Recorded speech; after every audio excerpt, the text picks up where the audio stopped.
Hi మిత్రమా, నీటిలో కూర్చుని చదువుతున్న వ్యక్తిలా కనిపిస్తుంది. మీరు జూమింగ్ చేసినప్పుడు వ్యక్తి లేడని, పుస్తకం లేదని, చదవడం లేదని గ్రహిస్తారు. నిజమే కదా? కానీ ఇది ఎందుకు చెప్తున్నానంటే, నిజాలు తెలుసుకోకుండా చాలామందిని చాలా రకాలుగా ఏదో ఒకటి అంటూనే ఉంటారు.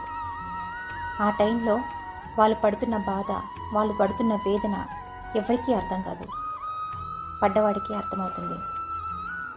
ఏది తెలుసుకోకుండా ఇతరులపై నిందలు వేసినప్పుడు ఆ వ్యక్తి జీవితం నాశనం అవ్వచ్చు, లేదా అవమానాన్ని తట్టుకోకుండా ఆత్మహత్య కూడా చేసుకోవచ్చు.